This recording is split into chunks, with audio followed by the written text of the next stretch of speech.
Happy Home Pro Wednesday, everybody. Hope everybody's fine. Just a quick one today.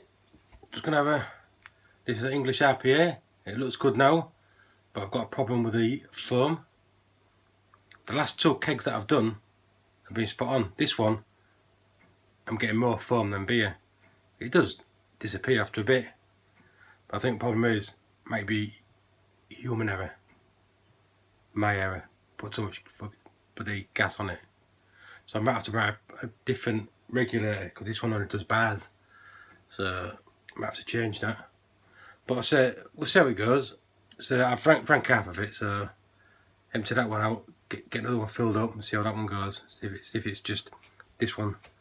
So what we've done this week, right, it was the International Brew Day weekend. I didn't do no brewing because I was on call. So obviously I'm going to do some brewing this week to make up for it. We tried getting onto some of the casts. I think a few people had a few problems getting onto it. So we watched Sammy the 50 Brewer, watched him for quite a while, and that was a good crack. Tried commenting, but no comment went through. But so everybody just seemed to have it was a good day. So it's just a shame that we couldn't get on it. But obviously I want brewing, so even if I could get on, I might have left the space for someone who was brewing and let them take up the space, because I was more important than me not brewing at all. So what else is done this week? So finished my night shift this morning, and I thought, right, I'll get some beers bottled. I had my rhubarb beer in the fermenter, and that was the one I used for the malt extract from Holland & Barrett. Put 5 jars of that in instead of the Coopers. And this is what it's turned out like. So it's not too bad. Okay, a pale orangey colour. I've just bottled that. So it's a little bit lighter than it normally is, but I'm not bothered about that as long as it tastes alright. So give that a little while to get that sorted out. Next brew I'm going to do, it's going to be another kit beer, just to fill a few bottles up. But like you can see, I've got no more bottles, they're all empty, but I've got loads in the shed. So the next brew is, I mentioned before I had a cup of stout to do, because a few weeks ago I did the Munson's Irish Stout with additions in, and that had, don't look at labels, that had chocolate essence, cappuccino essence, 500 grams of dried malt extract, kilo sugar, and the kit. What else did I put in? I think that was it, and that was really nice. I think I mentioned last time it's not even going to make it into the shed. So this time, I bought the Coopers. So instead of putting the chocolate essence in and the cappuccino, I'm going to probably put 5 jars of this in. I've got 500 grams of dark spray malt to put in, sugar to put in. Also, you may laugh, you may cry, you may call me you dumb little shit, but I'm going to put 2 of these in. Butterscotch schnapps, liqueur, essence. So mix it with spirits. So my plan was to put them in secondary, 2 packs. It says just add alcohol, shake to make 750 ml or 25 fluid ounces. So you just add it to a bottle, and you add your vodka to it, or whatever spirit you want to. But I'm not, I'm going to listen to beer. So I'm going to stick 1 in primary. After I've done the dried malt, stick that in, use hot water to rinse that out, stick that in. Leave that a little while to ferment away. Then stick the second one in secondary, see what comes out of it. So when I bought them from the brew shop, Alison, one of the ladies will wait, say, "Oh, I don't know," but nothing ventured, nothing gained. So we'll give it a go. I did want to do a peanut butter, but I'm just gonna give this one a go. It would have been cheaper buying the old grain kit, You know what I mean? So, but I might, hopefully I'm going to do this week. So I may get some comments off this video before I upload it saying that don't do it, but I'll give it a go. But you never know, it might taste out, it might come out very nice. That's them. I want to try and do an old grain. I want to try and do maybe a bitter, if I can, another bitter. Other problem I've got. Oh, did the pale ale? It was the not so light pale ale for the Hull Melon. That's come out pretty nice.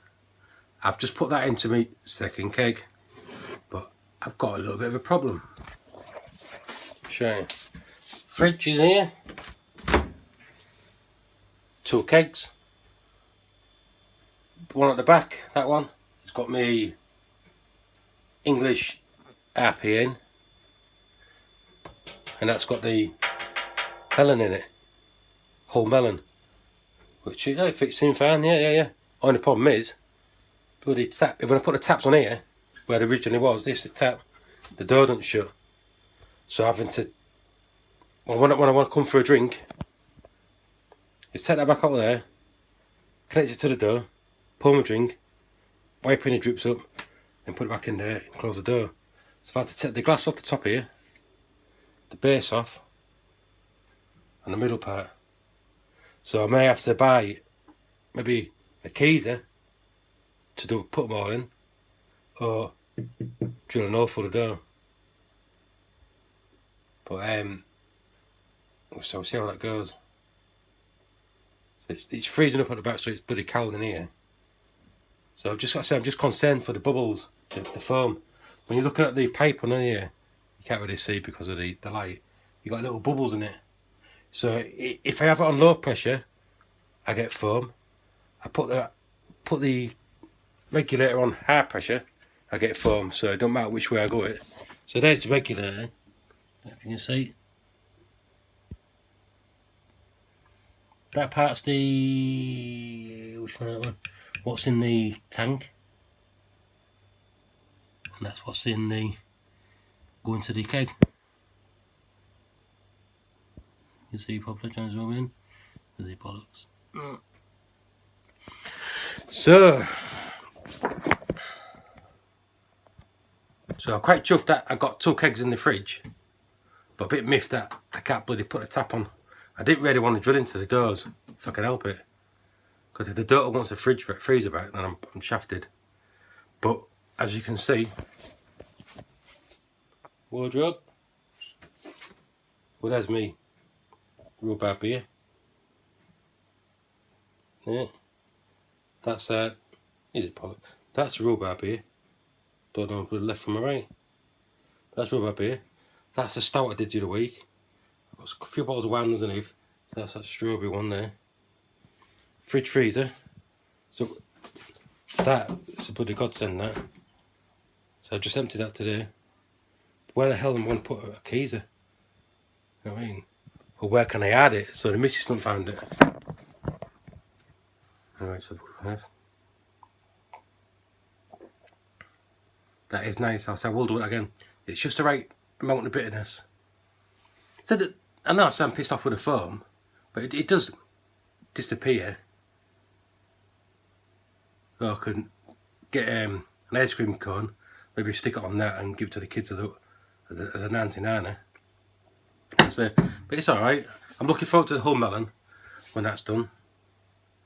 So I've purged all the CO2, oxygen out of that, filled it with CO2, and so I'll just leave it in there and maybe just keep topping it up, or maybe just leave it as it is.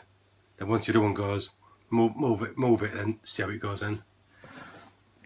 I don't want to overcarb it if I can help it, but then again I don't want to leave it flat as a fart.